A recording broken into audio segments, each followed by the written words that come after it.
I love you virus ಬಗ್ಗೆ ನಾವು ತುಂಬಾ ಕೇಳಿದ್ವಿ. ಇದು ಇಮೇಲ್ ಟೈಪ್ ಅಲ್ಲಿ ಇರ್ತಾ ಇತ್ತು. ಇದನ್ನ ಒನೆಲ್ ಡೆ ಗುಜ್ಮಾನ್ ರವರು 5 ಮೇ 2000 ಡೆವಲಪ್ ಮಾಡಿದ್ರು. ಈ ವೈರಸ್ ನ ಇಮೇಲ್ ವಿಷಯದಲ್ಲಿ ನಾನು ನಿಮ್ಗೋಸ್ಕರ ಲವ್ ಲೆಟರ್ ಕಳಿಸಿದ್ದೀನಿ, ಅಟ್ಯಾಚ್ ಆಗಿರೋ ಫೈಲ್ನ ಚೆಕ್ ಮಾಡಿ ಪ್ಲೀಸ್ ಎಂದು ಬರೆದಿತ್ತು. ಹಾಗೂ ಕೆಳಗಡೆ ಒಂದು ಫೈಲ್ ಕೂಡ ಅಟ್ಯಾಚ್ ಆಗಿರ್ತಾ ಇತ್ತು. ಇದರಿಂದ ಇಲ್ಲಿಯವರೆಗೆ ಸುಮಾರು 15 ಮಿಲಿಯನ್ ಕಂಪ್ಯೂಟರ್ಗಳಿಗೆ ಸೋಂಕು ತಗುಲಿತು. ಈಗ ನಾವು ಮೊದಲ ಕಂಪ್ಯೂಟರ್ ವಾರ್ಮ್ ಬಗ್ಗೆ ತಿಳಿದುಕೊಳ್ಳೋಣ. ಅದರ ಹೆಸರು ಕ್ರೀಪರ್. ಇದು ಮೊದಲ ಕಂಪ್ಯೂಟರ್ ವೈರಸ್ ಆಗಿತ್ತು.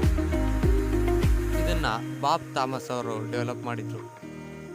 ಇದನ್ನ 10X ಆಪರೇಟಿಂಗ್ ಸಿಸ್ಟಮ್ ಮೂಲಕ ಅವರು ಡೆವಲಪ್ ಮಾಡಿದ್ರು. ಇದನ್ನು ಬಳಸಿಕೊಂಡು 10X ಆಪರೇಟಿಂಗ್ ಸಿಸ್ಟಮ್ ಅನ್ನು ಚಾಲನೆ ಮಾಡುವ DEC PDP-10 ಮೇನ್ ಫ್ರೇಮ್ವರ್ಕ್ ಕಂಪ್ಯೂಟರ್ಗಳ ನಡುವೆ ಚಲಿಸಲು ವಿನ್ಯಾಸಗೊಳಿಸಲಾಗಿತ್ತು. ಇಮೇಜ್ ಹಾಗೂ ಸ್ಕ್ರೀನ್ಶಾಟ್ಗಳನ್ನು ನಾವು ವಿಡಿಯೋದಲ್ಲಿ ನೋಡಬಹುದು. ಈ ರೀತಿಯಾಗಿ ಕಂಪ್ಯೂಟರ್ಗಳಲ್ಲಿ ಅದು ಕಂಡು ಬರ್ತಾ ಇತ್ತು. ಹಾಗೂ ಈ ಪ್ರೋಗ್ರಾಮ್ ಯಾವುದೇ ದುರುದ್ದೇಶಪೂರಿತ ಸಾಫ್ಟ್ವೇರ್ ಆಗಿರಲಿಲ್ಲ, ಏಕೆಂದರೆ ಅದು ಡೇಟಾಗೆ ಯಾವುದೇ ಹಾನಿಯನ್ನು ಉಂಟು ಮಾಡುತ್ತಿರಲಿಲ್ಲ.